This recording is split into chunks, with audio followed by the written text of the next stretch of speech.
For several years, I've kept a file entitled simply The Book. It's filled with a collection of thoughts and ideas, clippings and thousands of pages of disconnected things I've written on one subject or another.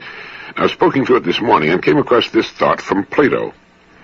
Man is declared to be that creature who is constantly in search of himself, a creature who at every moment of his existence must examine and scrutinize the conditions of his existence.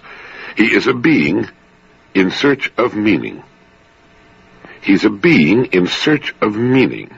Now that describes us pretty well, doesn't it? The word search is always used in the description of Homo sapiens, the single surviving species of our branch of living things. Search, journey, the moving from one place to another, growth, a rising up, a moving forward. In the description of what a good education will do for us, one of the items on the list goes, a good education will teach us to love life for its own sake. Now, because as long as we have life as we know it, the search can go on, the search for meaning. Some questions, some problems can be solved, others are never solved in the sense that they are completed, finished, tied up with a neat bow.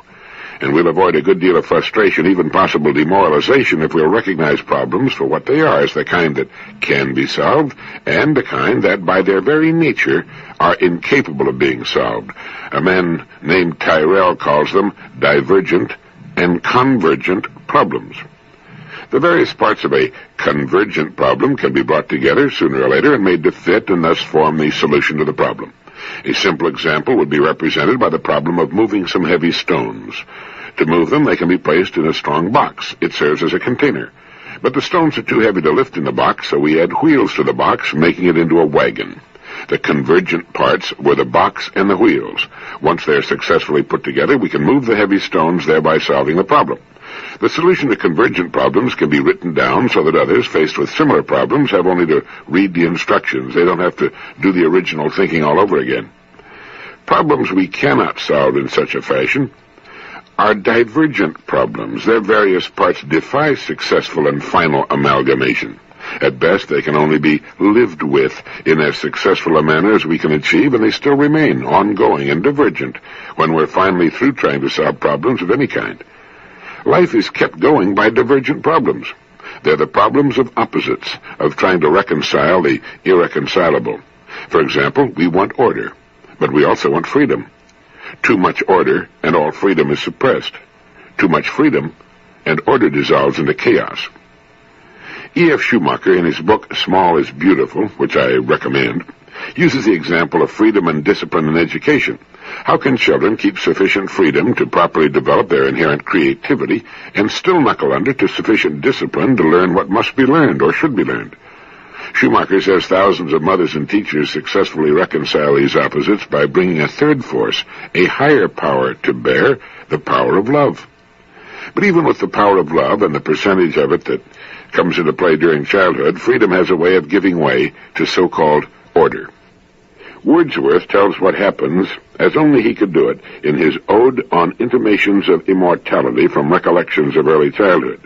He wrote, "There was a time when meadow, grove, and stream, the earth, and every common sight to me did seem apparelled in celestial light, the glory and the freshness of a dream." And then those familiar lines, "Heaven lies about us in our infancy. Shades of the prison house begin to close upon the growing boy." Coming to grips with growing up in the world we've created tends to take most of the wonder, the joy, and easy laughter out of life. Shades of the prison house begin to close upon the growing boy and upon the growing girl. We've created a world based on science and technology and tend to forget that freedom and creativity represent the hope of the future. Yet, how do you develop the vital ingredients of creativity in any organization and still maintain order? Order being the glue that holds the whole thing together. Politics, economics, human relations of all kinds, including marriage, fall into the realm of divergent problems. Nothing is ever solved as the making of the wagon is solved. Instead, these conditions of humankind represent changing, volatile rivers of being flowing endlessly into the future. Our civilization is built on the banks of these rivers, and for the past 10,000 years we've lived with floods and droughts and periods of bountiful prosperity, doing our level best to achieve some kind of reasonable accommodation with these great rivers and the various tribes which live up and down their banks. All solutions have been temporary, makeshift. They've been jumping off places, as good books should be, for better attempts in the future.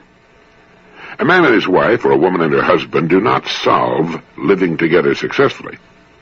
If their marriage can be called successful, it means they are successfully coming to grips with it and have managed thus far to overcome or withstand its problems and tragedies and remain married to each other. Each day they have another day's problems to meet. If they prevail, keep their senses of humor, and continue to like each other, they can congratulate themselves on having successfully come to grips with one of humankind's supreme divergent problems. Everyone who plays golf has, at one time or another, felt that at last he's got the game under control. He's figured it out. He's got the swing he wants, and all is well with the world, until the next time he plays. Each time he must live with the course and the game anew. Practice and good instruction will improve his game, lower his average score. But golfers know that you don't solve the game of golf. At best, you just keep playing and living with it. Golf is another divergent problem, another coming together of opposites. Finding a successful orientation in the world is a divergent problem. This is not to say there are not those who have found a congenial place along the river bank. Obviously there are. There are many thousands, perhaps millions, who have found lives as perfectly suited to them as was Picasso's or Shakespeare's or Thomas Edison's or Willie May's. But living itself is a divergent problem, and remains so until the end of our days. Ernest Hemingway found his place in the world. He struggled to perfect his art. His stories and novels brought him worldwide fame and riches and earned him the Nobel Prize for Literature. But other problems remained. Writing good novels isn't something you solve either, and he finally took his own life. Perhaps if Hemingway had known that there are problems you don't solve once and for all, that there are divergent problems which by their very nature defy permanent solutions, he could have borne his difficulties. But then I don't know what his difficulties were. They may have had nothing at all to do with his writing, but they were divergent. You can bet on that. If we recognize that human problems can only be lived with on a day-to-day basis, perhaps we can keep our sense of humor intact. Perhaps we can keep our creativity and wonder alive. Perhaps we can hold back the shades of the prison house. And perhaps we can keep the lines of despair from etching themselves on our faces. Today, as a species, we face problems of a magnitude unprecedented in human history, and practically all of them are divergent problems.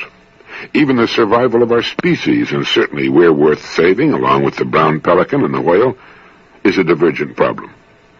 Speaking of the problems that face us, James Dyson, the physicist, recently said, "If we're wise, we shall preserve intact these qualities of the human species: toughness, courage, unselfishness, foresight, common sense, and good humor, through the centuries to come, and they will see us safely through the many crises of destiny that surely await us."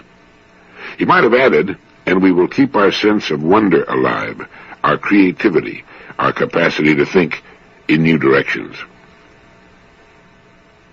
The next time you find yourself in an argument with your spouse, you can mention that living together represents a divergent problem.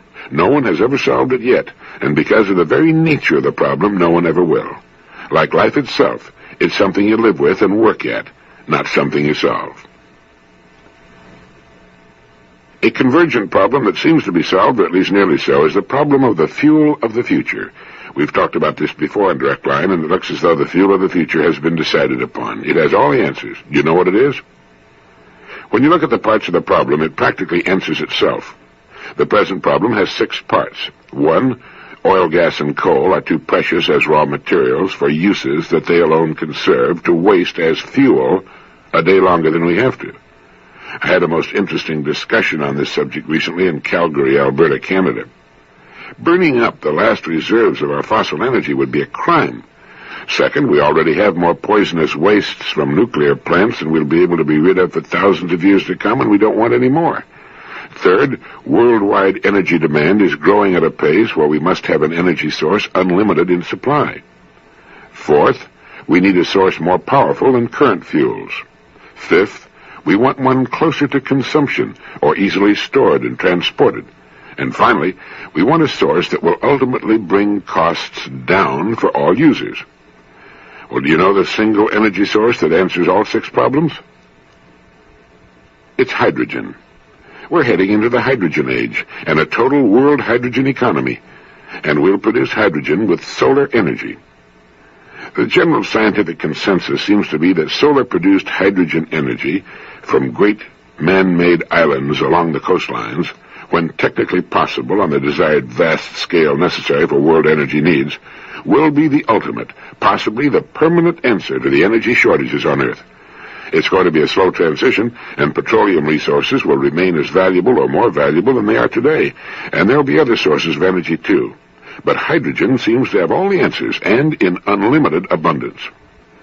Being the smallest element, hydrogen is lightweight, diffuses rapidly in the atmosphere. Since it's without polluting effects, it can be burned safely indoors, even in a closed room or a mine. It can be stored in any of its three forms, gas, liquid, and solid. It can be transported. It's flexible, combines well with other elements. It's a powerful energy. Hydrogen took us to the moon and will fuel the space shuttle. Since hydrogen is such a wonder fuel, why hasn't it been adopted before? Simply because fossil fuels have been cheap and plentiful, while hydrogen, produced by fossil fuels and nuclear energy up to now, has been expensive, thereby limiting it to certain uses in industry and the space program. Now, however, with the growing conviction that it can be produced by using the heat of the sun, the picture changes materially. For in this case, there will be no pollution in connection with its production. Extensive experimentation has shown hydrogen more powerful than gasoline. Present engines can be adapted to its use, and engines built for it save hundreds of pounds in unnecessary parts. Okay, when will solar-produced hydrogen energy be available? Well, estimates vary from the year 1980 to the year 2020. One group predicts a changeover of 51% by 1981, and by 1990, 65%. I saw on the news on television recently where a Frenchman had developed an engine operating on water, the same principle, getting hydrogen and oxygen from water.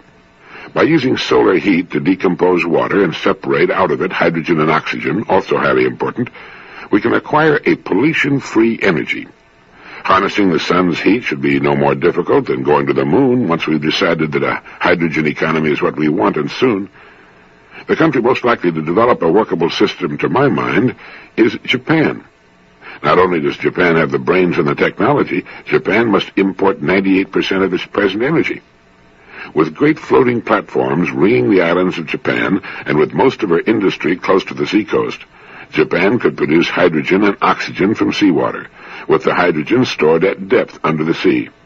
The byproduct, incidentally, is fresh drinking water. In short, Japan could become self-sufficient for all her energy needs, rid herself of her present choking and unhealthy pollution, and have an unlimited supply of oxygen and fresh water to boot. And so could we, and so ultimately could the world. The world reserves of fossil fuels would be as valuable in a hydrogen economy as they are now, but they would be conserved and put to proper use. The supply of hydrogen from seawater is, for all practical purposes, limitless, good for millions of years. The answer lies in the sea, not drilling under it for crude oil, but in releasing the energy stored in seawater, abundant, non-polluting energy. Every country with a seacoast would be self-sufficient, and maybe they could all buy their hydrogen-producing equipment from us. Another happy byproduct of the coming hydrogen age. We've got plenty of sunshine, abundant fresh and salt water, and hydrogen in unlimited supply. For my money, that's where our developmental dollars should be spent. If a man from a previous civilization, an ancient Greek, let us say, or a Roman, suddenly appeared among present-day humanity, his first impressions would probably lead him to regard it as a race of magicians and demigods.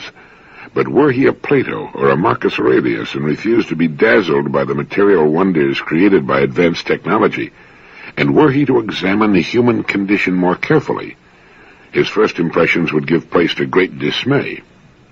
He would soon notice that, though man has acquired an impressive degree of power over nature, his knowledge of and control over his inner being is very limited. He would perceive that this modern magician, capable of descending to the bottom of the sea and projecting himself to the moon, is largely ignorant of what's going on in the depths of his unconscious, and is unable to reach up to the luminous superconscious levels and to become aware of his true self. This supposed demigod, controlling great electrical forces with the movement of the finger and flooding the air with sound and pictures for the entertainment of millions, would be seen to be incapable of dealing with his own emotions, impulses, and desires. So writes Dr. Roberto Assagioli in his excellent book, The Act of Will. a book I suggest you obtain and read and reread.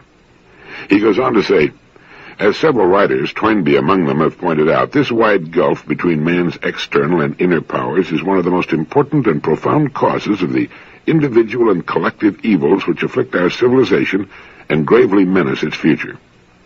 Man has had to pay dearly for his material achievements. His life has become richer, broader, and more stimulating, but at the same time more complicated and exhausting. Its rapidly increasing tempo, the opportunities it offers for gratifying his desires, and the intricate economic and social machinery in which it has enmeshed him, make ever more insistent demands on his mental functions, his energy, his emotions, and his will. For convincing evidence of this, it would suffice to observe the day of the average businessman or politician or career woman or housewife. The individual often lacks the resources to cope with the difficulties and pitfalls of this kind of existence. His resistance may crumble in the face of the demands, the confusions, and the enticements it imposes. The ensuing disturbance leads to increasing discouragement and frustration, even to desperation. The remedy for these evils, the narrowing and eventual closing of the fatal gap between man's external and his inner powers, has been and should be sought in two directions: the simplification of his outer life and the development of his inner powers. As for the trend toward the simplification of the external life, the trend toward simplicity began even before the rise and expansion of modern technology as a reaction against the increasing complications and artificialities of civilized life. Its greatest exponents have been Jean-Jacques Rousseau, with his appeal for a return to nature, and our own Thoreau, who renounced the benefits of civilization and withdrew to lead the solitary, simple life which he described so ably in Walden, which we recommended in Direct Line 7. Recently, disillusionment with the so-called blessings of technological achievement has exploded into extreme and increasingly bitter indictments of the whole structure of modern civilization, into a wholesale rejection of our present way of life. Up to a certain point, the simplification of life is feasible and desirable. To some extent, everyone is able to resist the attractions of the world and the pace of modern life, eliminate many unnecessary complications, re-establish closer contact with nature, and practice the art of relaxing and resting at intervals. But past a certain point, one encounters great difficulties. Duties of every kind, family ties, professional obligations, keep us bound to the wheel of modern life and often compel us to conform to its hurried pace. But even if circumstances permitted a very high degree of simplification, and if it were put into practice, the problem would be only partially solved. Modern man certainly could not, nor indeed has he reason to, abdicate from the predominant position and the consequent responsibility he's acquired on this planet. The evil does not lie in the technological powers themselves, but in the uses to which man puts them, and in the fact that he has allowed them to overwhelm and enslave him. Resistance to the prevailing negative trends of modern life calls for much determination, much firmness and persistence, much clear-sightedness and wisdom. But these are precisely the inner qualities and powers in which modern man is sorely lacking. So we're led to the necessity of recourse to the second procedure, the development of man's inner powers. Only the development of his inner powers can offset the dangers inherent in man's losing control of the tremendous natural forces at his disposal and becoming the victim of his own achievements. A vivid realization that this is indispensable for maintaining the sanity and indeed the very survival of humanity, that only thus can man fulfill his true nature, should spur him on to tackle this task with an intensity of desire and determination equal to that which he has previously devoted to his external attainments. Fundamental among these inner powers, and the one to which priority should be given, is the tremendous, unrealized potency of man's own will. Its training and use constitute the foundation of all endeavors. There are two reasons for this. The first is the will's central position in man's personality and its intimate connection with the core of his being, his very self. The second lies in the will's function in deciding what is to be done, in applying all the necessary means for its realization, and in persisting in the task in the face of all obstacles and difficulties. But when one decides to start this task, one is apt to be confused and baffled. A historical survey of the problems relating to the will shows that attempts to solve this problem on theoretical, intellectualistic lines lead not only to no solution, but to contradiction, confusion, and bewilderment. Therefore, I believe, Dr. Saggioli writes, that the right procedure is to postpone all intellectual discussions and theories on the subject and begin by discovering the reality and the nature of the will through its direct existential experience. And that's what this book is about. How to experience the power, the joy, the satisfaction that come from the proper use of the will. It comes about in 3 phases. The first is the recognition that the will exists. The second concerns the realization of having a will. The third phase of the discovery, which renders it complete and effective, is that of being a will. Now, this is different from having a will. The doctor goes on to point out that this discovery of the will is hard to describe. As is true of any experience, it cannot be fully communicated by words, but the paths leading to it and the conditions favoring it can be indicated. An analogy to the discovery of beauty, to the arousal of the aesthetic sense, may be illuminating. A revelation occurs, an awakening which may come when one looks at the delicate hue of the sky at sunset, at a majestic range of snow-capped mountains, or into the clear eyes of a child. It may come while contemplating the cryptic smile of Leonardo's Gioconda. It may come while listening to the music of Bach, of Beethoven, or while reading the inspired verses of great poets. This awakening sense of the beautiful, though often faint and confused at first, becomes clearer and develops through repeated experiences of an aesthetic nature, and can also be cultivated and refined through the study of aesthetics and the history of art. But no amount of intellectual consideration and study can of itself take the place of the initial revelation. The awakening can be facilitated and often brought about by creating favorable circumstances for this purpose. For instance, by the quiet and repeated contemplation of natural scenery and works of art, or by opening oneself to the charm of music. Well, the same is true of the will. At a given moment, perhaps during a crisis, one has a vivid and unmistakable inner experience of its reality and nature. When danger threatens to paralyze us, suddenly, from the mysterious depths of our being, surges an unsuspected strength, which enables us to place a firm foot on the edge of the precipice or confront an aggressor calmly and resolutely. Before the threatening attitude of an unfair superior, or when facing an excited mob, when personal reasons would induce us to yield, the will gives us the power to say resolutely, no. At all costs, I stand by my convictions. I will perform what I take to be right. Similarly, when assailed by some insinuating and seducing temptation, the will raises us, shaking us out of our acquiescence and freeing us from the snare. The experience of willing may come also in other, more quiet and subtle ways, during periods of silence and meditation, in the careful examination of our motives, in moments of thoughtful deliberation and decision. A voice, small but distinct, will sometimes make itself heard, urging us to a specific course of action, a prompting which is different from that of our ordinary motives and impulses. We feel that it comes from the central core of our being. Emerson called it that iron string that vibrates within us.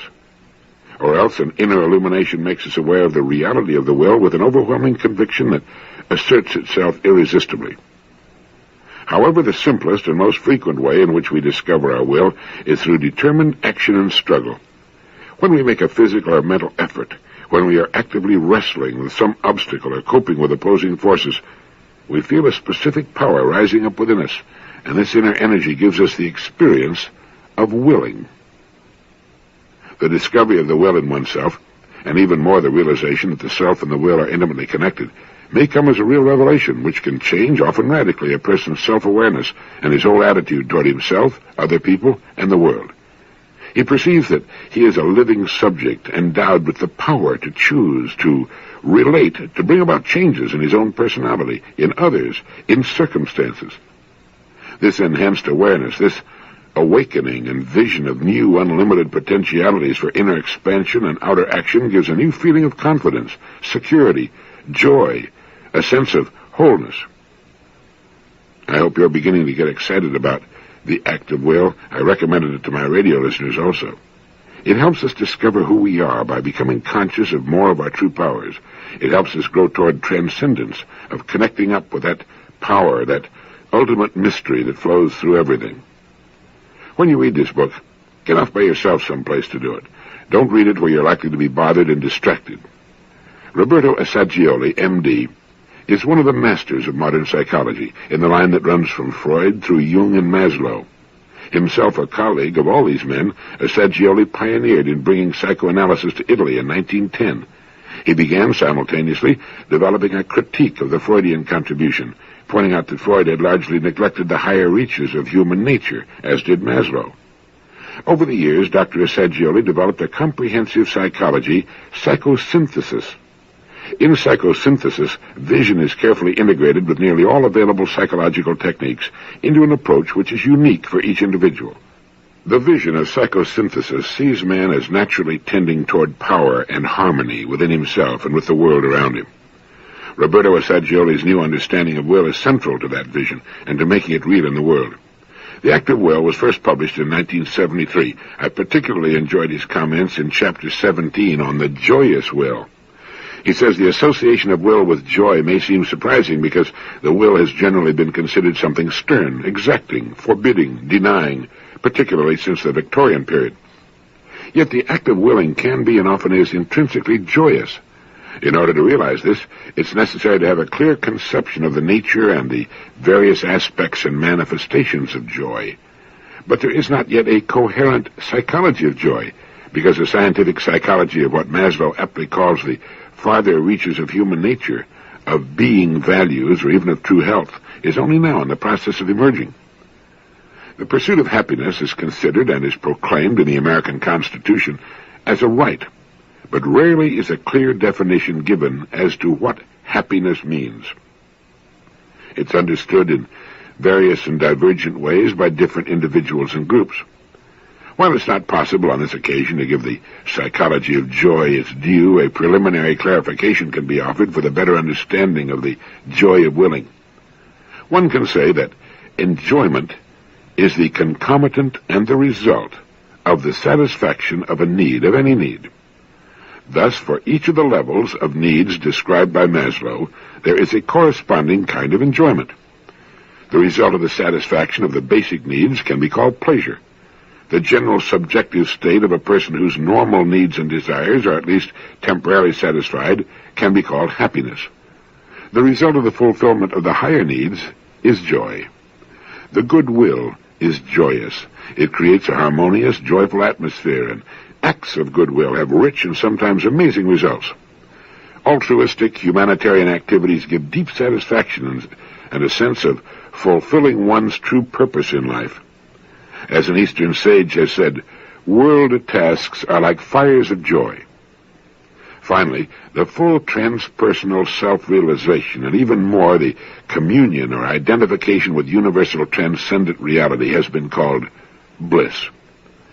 At this point, it's important to recognize that there is no fundamental incompatibility between the satisfaction of all these needs and the consequent enjoyment.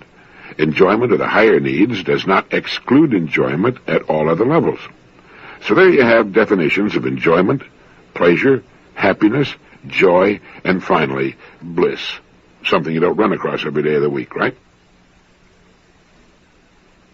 I made a speech for the IBM people in Florida the other day at their beautiful, big, and impressive headquarters in Boca Raton, and at a luncheon before the general meeting, I had a chance to chat with some of their personnel, engineering, and training people. We talked about many things, but one I remember is one of them saying, we don't call ourselves teachers anymore. We use the word facilitator. I thought that was terrific. The definition of the word facilitate, according to my handy Random House dictionary, is 1, to make easier or less difficult, help forward, an action, a process, and so forth, and 2, to assist the progress of a person. And isn't that what we're trying to do when we teach? The late Rachel Carson, one of the finest literary naturalists of her time, as the New York Times reported, left a fragment of work. It had been a magazine article, and she was planning to expand it, the completion of which was thwarted by her death of cancer in 1964. It's called The Sense of Wonder, and is addressed particularly to parents, but it can speak to all. There are only 96 pages in the slender book, which I took home to share with my young son the other evening, and not more than 2,000 or 3,000 words. The rest is pictures of nature in black and white and in color. Miss Carson sings her small hymn to wonder, using as its organizing principle the initiation into the experiences of nature of her nephew, Roger, between his infancy and age 4. She did not instruct him in facts per se, but exposed him to experiences and shared them with him. It was a preparation of soil. She wrote, "It is more important to pave the way for the child to want to know than to put him on a diet of facts he's not ready to assimilate. If a child asked me a question that suggested even a faint awareness of the mystery behind the arrival of a migrant sandpiper on the beach of an August morning, I would be far more pleased than by the mere fact that he knew it was a sandpiper and not a plover." Exploring nature with your child is largely a matter of becoming receptive to what lies all around you. I think what Rachel Carson was talking about was facilitating the learning process of the child, making it easy as well as interesting to learn.